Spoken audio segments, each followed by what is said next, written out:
Hello, class. It's nice to see you again. To start our day, may I request somebody in the class to lead the prayer? Yes, Miss Sumantao. Thank you, Miss Sumantao. By the way, I am Philin Joy Lagunday, your teacher in economics. Or you can call me Teacher Joy.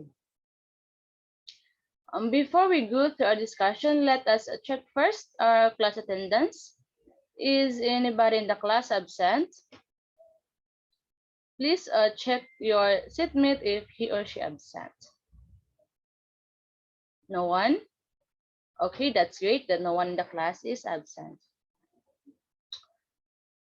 Good morning, everyone, and welcome to my class. Before we dive to our discussion, let us first review our discussion yesterday. Anybody in the class share what we had discussed last meeting? Yes, Mr. Bacaro, the production process. Got it right, Mr. Bacaro? Thank you. Without further ado, our topic for today is about the behavior of maximizing firms. But before that, is anyone in the class have an idea about the profit maximizing firms? Okay, so our objective for this morning is to identify the behavior of profit maximizing firms in a perfectly competitive. Second, to understand the concept of profit and economic cost. Third one, to determine the three kinds of technology. Before I discuss if what is the behavior of profit maximizing firms, let us define first the production and the firms. Production is the process by which inputs are combined, transformed, and turned into output.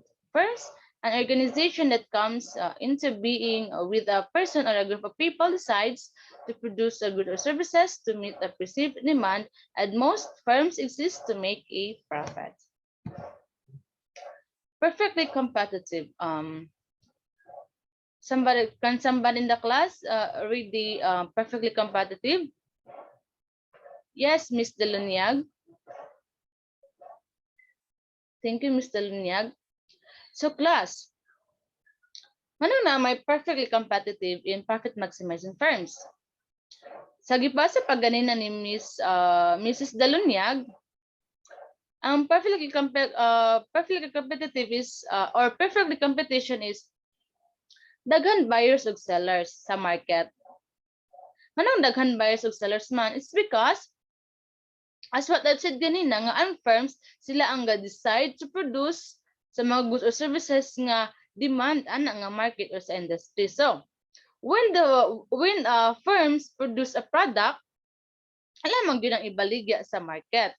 So sa market dayon, before sila mosulod sa market or before nila ibaligya ilang ang product sa market, mutik sila sa market price, which is musunod sila sa price ana nga product, in which dili sila makabuot pod sa market nga dili pod sila makabuot sa market nga sila mohatag sa price sa ilahang product. Una nga nalang ginatawag nga price stickers. Ang price stickers walay mas kinisa ka firm or customer nga naay control sa pag-overprice sa product.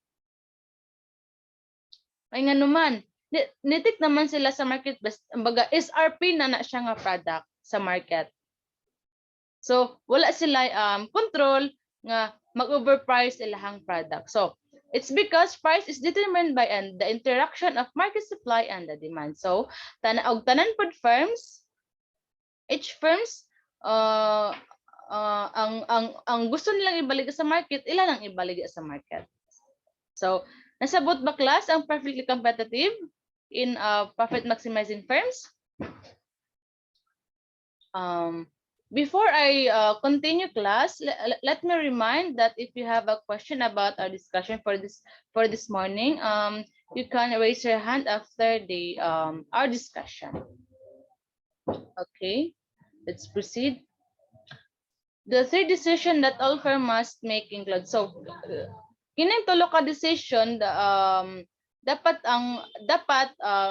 include sa mga firms during their production, or the decision that all firms must make includes: first, how much output to supply. So pila ka output ang i-supply sa production. Ikaduha, which production technology to use. Unsa nga technology ang gamiton. Yes. And third one, how much of each input to demand. So pila ka input ang demand. And all three of these decisions are made in such a way as to maximize the firm profits. So, na follow ba class ang tulo ka decision that firms must include in production or to produce a product? Okay, let's proceed. Profit and economic cost. So these are the concept of profit and economic cost. First, profit. Ano ang profit class? Of course, ang profit is income or tubo. So, economic profit is a difference between total revenue and total cost. So, ang pagkuha sa profit class is a total revenue minus total cost. Okay? Next, total revenue is the amount received from the sale of product. So, ang total revenue the class is amount nga na-receive gikan sa nahalin o nabaligya nga product. So, ang pagkuha ani is or pag-identify sa pagkuha sa total revenue is the quantity of output sold and times to the per price of goods. Next, the total cost. Total economic cost is the total of out-of-pocket cost and the opportunity cost of each factor of production, including a normal rate of return. So, ang total cost is baga total sa tanan nimo nagasto during the production. Okay, so tanan-tanan nga raw materials nga imong gigamit or nagasto sa production or nagamit sa production. Una siya ang total cost. Total sa tanan raw materials. Okay, nasabtan ba ang concept sa profit and economic cost? Very good. So, let's proceed again.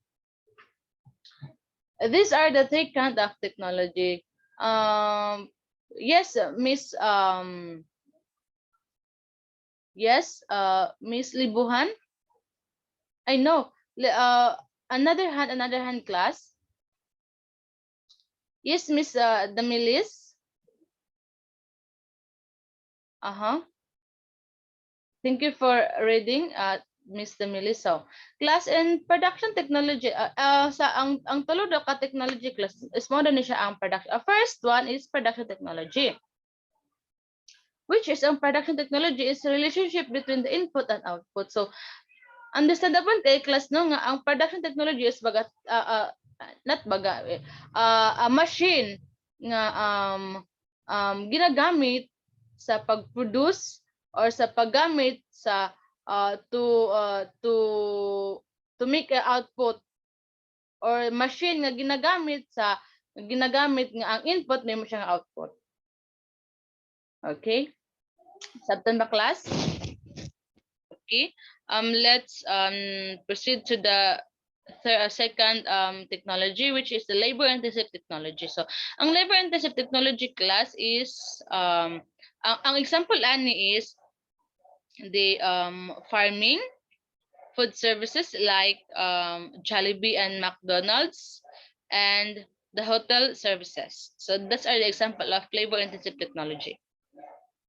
And third one, capital-intensive technology is example for that is a telecommunication company, airlines, car production, and many more. So that's are the example of technology that the firms used during their production, or to maximize their the profits. Okay, next.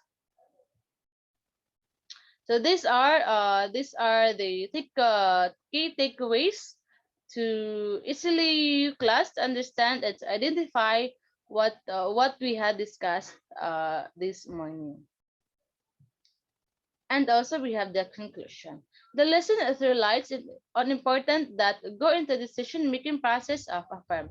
The ultimate good of any firms is to generate profits for itself. Decision taken by the firm affects its profits. These decisions are regarding the quantity of output to produce, choice of production technology, and the quantity of inputs to purchase. The decisions are made are such that the profit should be maximized while the cost should be minimized. And for our evaluation class, get 1/4 sheet of paper. I will give you 10 minutes to answer this evaluation. You may start class. Okay, time is up. Pass your paper in front. And thank you for answering our evaluation for this morning. Before we dismiss class, we have an assignment. Can you take down this? What are the three kinds of technology and give at least 5 examples? Deadline will be on next meeting. Naka-follow ba class? Okay. That's all for this morning. Thank you and keep safe and God bless us all.